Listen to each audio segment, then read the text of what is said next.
მოგესალმებით, ეს არის გადაცემა საუბრების სტუდიაში, მე კი მისი წამყვანი ანუ კალოცაბიძე გახლავართ. დღევანდელი ჩვენი გადაცემის მთავარი თემა იქნება განათლება. ალბათ დამეთანხმებით, რომ ეს არის საკითხი, რომელთან მიმართებაშიც ახალგაზრდებს, მათ მშობლებსა თუ ზოგადად საზოგადოებას ძალიან ბევრი შეკითხვა უჩნდებათ. სწორედ ამიტომაც დღევანდელი ჩემი გადაცემის სტუმრები იქნებიან 151 საჯარო სკოლის დირექტორი ბატონი ზაზა ადამაშვილი და ასევე 151 საჯარო სკოლის დირექტორის მოადგილე ქალბატონი ლია ჩხაიძე.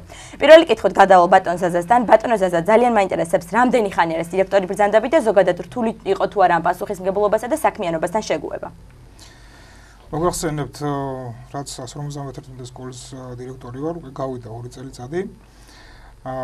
რა თქმა უნდა, თავიდან ცოტა ძნელი იყო ამ ასე ვთქვათ საპასუხისმგებლო საქმესთან შეგუება, როგორც ყველა ნორმალური და ასე ვთქვათ ცივილიზებული ადამიანი თავისთავად, როდესაც ახალ საქმეს შეეჭიდები, ბუნებრივია პასუხისმგებლობას გრძნობ და შესაბამისად სკოლა არის ზუსტად ის ძალიან დიდი მნიშვნელოვანი ჩვენი საზოგადოების და ჩვენი ცხოვრებისთვის ზუსტად ის ადგილი, სადაც ჩვენი მომავალი თაობა იზრდება და მათ აღზრდაში ჩვენ თითოეულ ჩვენთანგანი ვიღებთ მონაწილეობას. ბუნებრივია პასუხისმგებლობა არის ძალიან მაღალი და შესაბამისად თავიდან ცოტა გაგვიჭირდა კი შეგუება, მაგრამ ძალიან მალე შევეგუეთ ამ სიტუაციას იმ არაჩვეულებრივი გუნდის დახმარებით, რომელსაც 151 საჯარო სკოლის პედაგოგები ქვია. შესაბამისად ქალბატონ ლია ჩხაიძე, სასწავლო ნაწილის დირექტორის მოადგილე, ძალიან დამეხმარა ამ პასუხისმგებლობის ასე ვთქვათ გაზიარებაშიც, გათავისებაშიც და ზოგადად აი ამ მოვალეობის შესრულებაში, რასაც სკოლის დირექტორობა ქვია. მადლობთ. ქალბატონო ლია, რამდენად რთულია ბავშვებთან ურთიერთობა? როგორც ვიცით, ისინი ძალიან ხშირად სკოლის შინაგან ნაწილს არ ყვევენ, ძალიან ბევრ ცუდ ქცევას ჩადიან და გაქვთ თუ არა რაიმე სადამსჯელო ღონისძიებების გატარების ხერხები თქვენი განსაკუთრებული და როგორ უდგებით ამ დროს ზოგადად ბავშვებს? მოგესალმებით პირველ რიგში. როგორ არა, ბავშვი ძალიან გრძნობიერი და ფაქიზი არსებაა და ბევრ კარგთან ერთად ხანდახან შეცდომებიც მოძდით და მოძდით ზოგჯერ ცოტა სერიოზული შეცდომაც. სადამსჯელო, რა მოგახსენოთ სადამსჯელო, არსებობს სკოლის შინაგანი წესი და არსებობს მოსწავლის ეთიკის კოდექსი. აქ ჩამოთვლილი მუხლებიდან რომელიმეს თუ არ ღვევს ბავშვი, ასევე სკოლის შინაგანი წესით გაწერილია, როგორ შეიძლება მოსწავლეზე დასჯის რომელიმე ხერხი გამოვიყენოთ. ძირითადად ეს შემოიფარგლება გაფრთხილება, მკაცრი გაფრთხილება. შემდეგ უკვე დისციპლინური საბჭო იმსჯელებს ამ ბავშვების მდგომარეობაზე და საბოლოო შედეგი ძირითადად, რომელსაც მე ვიყენებ ბატონ ზაზასთან ერთად, ეს არის სკოლისთვის სასარგებლო საქმიანობა. ისინი თუ შეიძლება ჩაითვალოს, რომ ისჯებიან ამით, რომ სკოლისთვის სასარგებლოდ შრომობენ, ეხმარებიან მასწავლებლებს, თავისივე თანატოლებს, აწესრიგებენ სკოლის ტერიტორიას, საკლასო ოთახებს და ასე შემდეგ. ჩვენ ვიცით ძალიან კარგად, რომ როდესაც ბავშვები რაღაცას აშავებენ, ძალიან ხშირად უფროსებს, მასწავლებლებს, ან დირექტორს, ან დირექტორის მოადგილეს მიმართავენ, რომ თქვენც ხომ იყავით ბავშვები, ან თქვენც ხომ ასეთი რაღაც შეცდომა შეიძლება ითქვას დაგიშვათ. ატარებთ თუ არა პარალელს, ავლებთ თუ არა პარალელს ამ დროს თქვენს ბავშვებასთან და როგორ პასუხობთ ზოგადად ამ დროს ბავშვებს?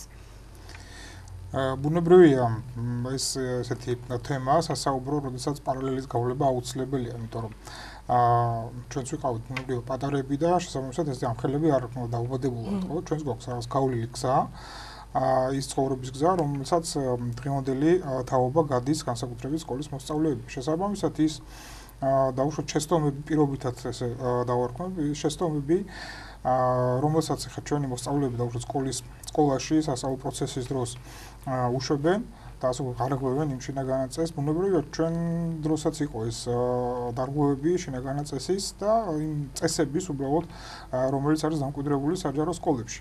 შესაბამისად ამ პარალელის გავლება ხშირ შემთხვევაში დადებითად მოქმედებს იქიდან გამომდინარე, რომ ბავშვების ფსიქოლოგია მეტნაკლებად არის დაკავშირებული ამ საკითხში იმასთან, რომ გონიათ ბავშვებს თავისი საქციელით უფროსები ვერ ხედავენ ან ვერ აკონტროლებენ, ასე ვთქვათ, და ახალს რაღაცას აკეთებენ. ბუნებრივია ამ პარალელის გავლება, რომ ჩვენც ვიყავით თქვენ ხელები, ჩვენც ვსწავლობდით სკოლაში და ჩვენც ასე ვთქვათ ვარღვევდით რაღაცა წესებს. ბუნებრივია იწვევს ხოლმე რაღაცა იმ ურთიერთკავშირს იმ მოზარდ-თაობას და უფროს თაობას შორის, რომელიც მე ვფიქრობ ძალიან მნიშვნელოვანია მათი მომავლისთვის და მათი აღზრდისთვის. მეც მოგახსენებთ 2 სიტყვას მართლაც ძალიან რთულია. ბავშვებთან ურთიერთობა და ეს სიტყვა, ეს შეკითხვა, თქვენ ხომ იყავით ჩემხელა და თქვენ ხომ დაგირღვევიათ როდესმე რაღაც მოქმედებს, ძალიან მოქმედებს ჩვენზე. ჩემზე განსაკუთრებით, იმიტომ რომ მე ოჯახში უფროსი შვილი ვიყავი და მინდა გითხრათ, რომ ძალიან ნაკლებად მქონდა იმის უფლება, რომ რაღაცა შემშლოდა ან რაიმე დამეშავებინა, იმიტომ რომ ძირითადად ვისაც არ უნდა დაეშავებინა ჩვენ 4-დან, აუცილებლად მე მომთხოვდნენ პასუხს როგორც უფროსს.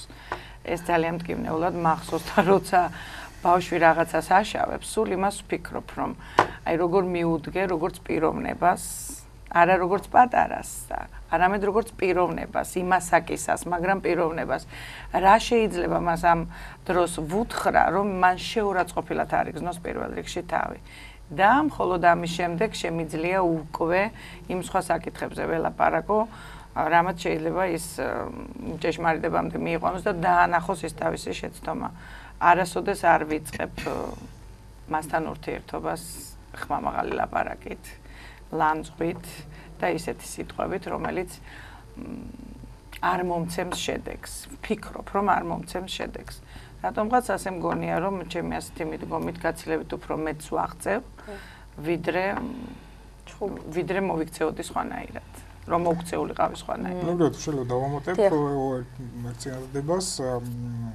ყველაზე მნიშვნელოვანი ამ საკითხში მე ვფიქრობ არის სწორად აუხსნა იმ ბავშვს მისი ასე ვთქვათ რაღაცა წესის დარღვევა, რომელიც მას მიცემს საშუალებას, რომ ანალიზი გაუკეთოს თავის ასე ვთქვათ საქციელს და შესაბამისად, როდესაც აუხსნი ამ ყველაფერს და თხოვ, რომ მომავალში აღარ გაიმეოროს ანალოგიური შეცდომა, მე დარწმუნებული ვარ, რომ მთლიანად თუ არა დაახლოებით 95% ის ეცდება, რომ მომავალში ანალოგიური რაღაცა გადაცნობა, რაღაცა წესის დარღვევა მოერიდოს, ასე ვთქვათ და გაითვალისწინოს. ბუნებრივია ჩვენი მიზანიც ეს არის, რომ რა თქმა უნდა. ძალიან ხშირად ხდება კონფლიქტური სიტუაციები მოსწავლესა და მასწავლებელს შორის. ძალიან მაინტერესებს ამ დროს ვის მხარეს ხარ შეიძლება ითქვას და რატომ? ვის მხარეს ვარ და რატომ? კონფლიქტური სიტუაცია არის ასეთი შემთხვევები სკოლაში, ნამდვილად არის, როდესაც მოსწავლესა და მასწავლებელს შორის არის გაუგებრობა. რომ გითხრათ, რომ ვინმეს მხარეს ვარ, ნამდვილად არა ვარ. ჯერ აუცილებლად შევისწავლი იმ სიტუაციას. რა მოხდა, რამ გამოიწვია ამ ორ ადამიანს შორის ასეთი ურთიერთობის ჩამოყალიბება.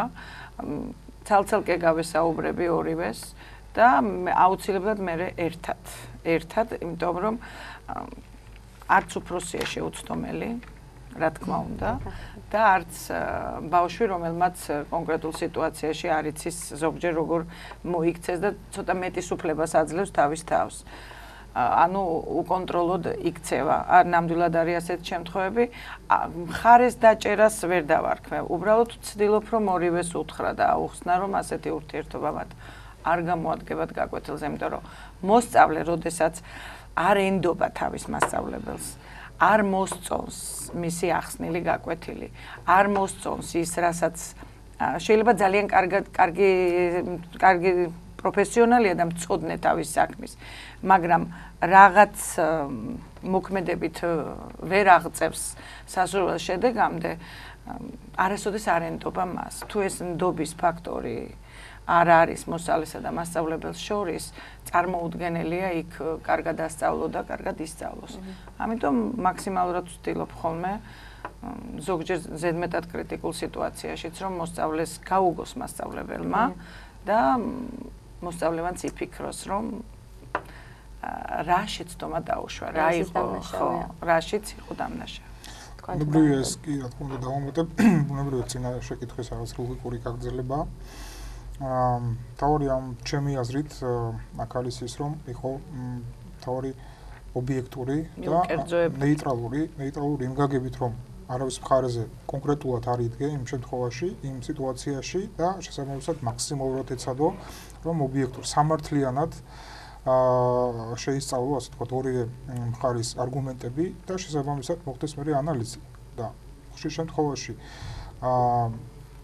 ეს სიტუაცია ყოველთვის არის ხოლმე განეიტრალებული, უცბად რამდენიმე ასე ვთქვათ წუთში და თუ არის დავუშვათ რაღაც ესე ცოტა სერიოზული სიტუაცია, მაქსიმალურად მოკლეს ვადაში ხდება ამ სხვა პრობლემის მოგვარება და შესაბამისად ურთიერთობა კონკრეტულ სიტუაციაში რომელიმე პედაგოგთან ან მოსწავლესთან დაკავშირებით არის ხოლმე განეიტრალებული და ბუნებრივად გრძელდება ნორმალური ჯანსაღი ცხოვრების წესი სასწავლო პროცესში.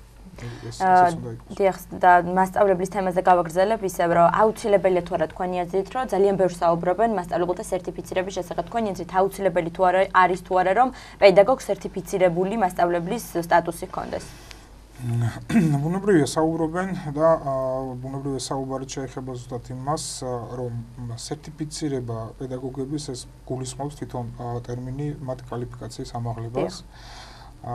შესაბამისად რაღაც გარკვეული პერიოდის განმავლობაში ცოტა შეფერხებული იყო, შენელებული იყო ეს პროცესი, მაგრამ მოხდა ისე, რომ უკვე 2 წელიწადია ეს პროცესიაც დაიწყო ძალიან ბევრმა პედაგოგმა საქართველოს მასშტაბით.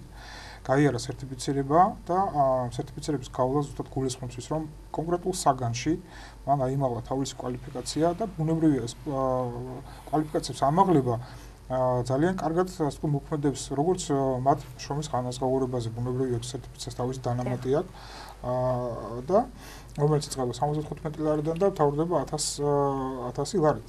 ჩვენ ყავს ამისთან ესეთი პედაგოგები და ბევრ სკოლას ყავს ამავე პედაგოგები, სერტიფიცირებული პედაგოგები, რომლებიც მუდამ ცდილობენ რომ თავისი კვალიფიკაცია აიმაღლონ. იმისთვის რომ ძალიან სკოლა აამაღლონ, უფრო მეტად აამაღლონ სწავლის ხარისხი იმ საჯარო სკოლებში, რომლებსაც ეს პედაგოგები ემსახურებიან და იმ ბავშვების აღზრდას და სწავლა-განათლებას, რომლებსაც ესენი ემსახურებიან კონკრეტულ სკოლაში. სერტიფიცირება ასე ხქვია თორე კვალიფიკაციას ყოველთვის იმაღლებდნენ მასწავლებლები. კვალიფიკაციის ამაღლების გარეშე ვერ იმუშავებს სკოლაში, იმიტომ რომ ისე სწრაფად ვითარდება ტექნოლოგიები, ისე სწრაფად ვითარდება ცხოვრება. თუ არ ჩადექი ფერხულში, გამორიცხულია თანამედროვე მოზარდთან ვერ იმუშავებ ისე სკოლაში. უბრალოდ ალბათ ეს არის, რომ პერიოდი ცოტა გაწერილი უნდა იყოს, რადგან ყველა მასწავლებელმა მოახერხოს და ჩააბაროს გამოცდა და ყველა საგნის სპეციალისტმა ჩააბაროს გამოცდა. უბრალოდ ერთი რაღაცა რომ სერტიფიცირებამ გადაუწყვიტოს მასწავლებელი იქნება თუ არა, რატომღაც მე მიმაჩნია მაინც არასწორად, იმიტომ რომ ადამიანი შინაგანად თუ არის შემოქმედებითი და სულით თუ არის მასწავლებელი და მას იმდენად უყვარს თავისი საქმე, სპეციალობა და მოსწავლე, შეიძლება რაღაც გარკვეულ პერიოდში ვერ გაიაროს სერტიფიცირება, მაგრამ ძალიან კარგი პედაგოგი დაკარგოს სკოლამ გარკვეულ შემთხვევებში. გასაგებია და ასევე ძალიან ბევრს საუბრობენ მანდატურის ინსტიტუტთან დაკავშირებით და თუ შეგიძლიათ რომ თქვენც რამოდენიმე წინადადებით მოგვახსენოთ რა აზრით ხართ ზოგადად სკოლებში მანდატურის ინსტიტუტის დანერგვასთან დაკავშირებით. რა თქმა უნდა, დადებითი აზრის რა, იმიტომ რომ რამოდენიმე წლის უკან ყველამ კარგად ვიცით რა სიტუაცია იყო საჯარო სკოლებში, რა მდგომარეობა იყო და ასე ვთქვათ ესეთი სიტუაციები როგორ უშლიდა ხელს სასწავლო პროცესის მართვას, იყო ძალიან ბევრი პრობლემები, ძალიან ბევრი ხარვეზები, რამაც გამოიწვია ბუნებრივია ამ ინსტიტუტის შექმნა, ჩამოყალიბება და შეყვანა საჯარო და კერძო სკოლებში და მე ვფიქრობ რომ ეს არ არის მარტო ჩემი აზრიდან ძალიან ბევრი ადამიანის საზოგადოებამ დაინახა ამ ინსტიტუტის დადებითი მხარე და მათი შესვლიდან გავიდა 2 წელიწადიდან 2 წლის განმავლობაში ძალიან რადიკალურად არის შესვლილი სიტუაცია საჯარო სკოლებში, რომ ბავშვები დაბრუნდნენ სკოლებში, რომ სწავლის ხარისხმა მოიმატა, რომ ის დისციპლინის დარღვევა, ის გადაცდომების შინაგანი წესის დარღვევა და ასე შემდეგ და თუნდაც ის გაძაბული სიტუაცია, რაც იყო თაობებს შორის, იმ თანაკლასელებს შორის, პარალელურ კლასელებს შორის, სკოლებს შორის,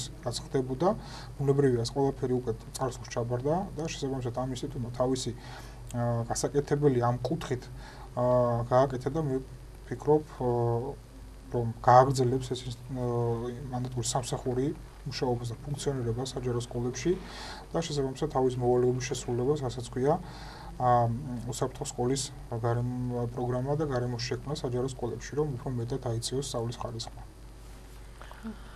მე დადებითად ვარ განწყობილი ძალიან. ნამდვილად ყველა მიცის, რომ სკოლაში ამგზელობით საკითხში ყოველთვის ყავდა დირექტორს მოადგილე, რომელიც კურირებდა ბავშვებთან ურთიერთობას და დისციპლინას აკვირდებოდა, მაგრამ რაღაცნაირად ვერ გადიოდნენ იმ სასურველ შედეგზე, რაც იყო საჭირო მაშინ სკოლის ცხოვრებისთვის. მანდატური სამსახურმა შექმნა ის სიტუაცია, რომ მოსწავლეს, მასწავლებელსა და მანდატურს შორის ჩამოყალიბდა ისეთი ურთიერთობა მოგრძალებული. მე მიმაჩნია ახლა ჩვენი სკოლის მაგალითზე, რომ ჩვენი მანდატურები ნამდვილად მეგობრები არიან მოსწავლეების და ბავშვებსაც სიხარულით მიუწევთ ხოლმე გული, რაღაცა პრობლემა თუ აქვთ პირდაპირ გარბიან დასახმარებლად. მაგრამ ამავდროულად იმასაც გრძნობენ, რომ თუ რაღაცას დააშავებენ და ისეთ რამეს გააკეთებენ, რომელიც არასასკოლოაც ჩვენი ცხოვრებისთვის, იციან რომ ადეკვატური საუბარი შეფასება მოყვება ამას ყველაფერს. მე ვთვლი რომ დღევანდელი პირობებისთვის ჩვენი სკოლის მაგალითზე სკოლის მთელი პრობლემა დასულია 3 ეპიზოდზე. ეს არის დარღვევის 3 ეპიზოდი, დაგვიანება, გაკვეთილის ჩაშლის მცდელობა და სურვილი გაკვეთილიდან გაპარვის.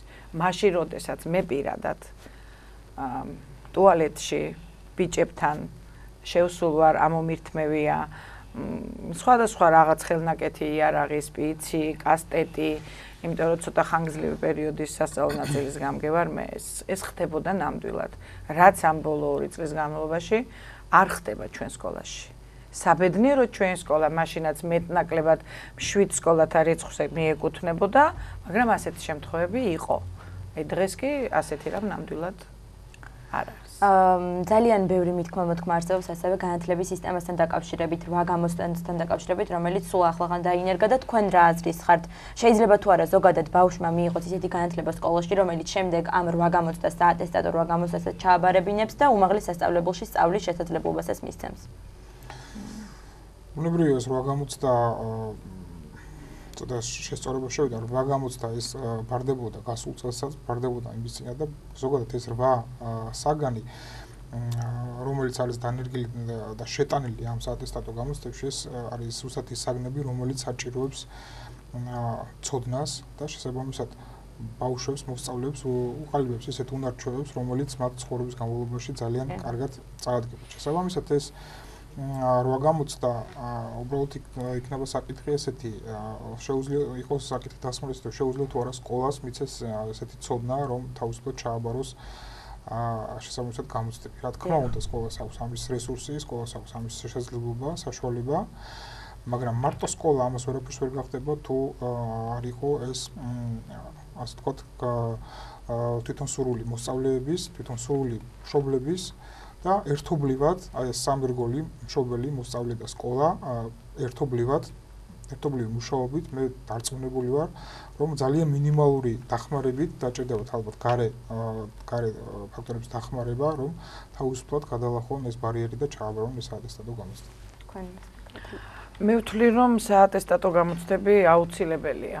აუცილებელია, სასურველი კი არა, აუცილებელია, იმიტომ რომ ბავშვი, რომელიც სკოლას ამთავრებს 18 წლის ასაკში და მას აქვს გადაწყვეტილი ჩააბაროს რომელიმე უნივერსიტეტში და მიიღოს განათლება, ის მზად უნდა იყოს ამით და მისი მზაობა უნდა შეფასდეს სკოლის გამოცდების მიხედვით.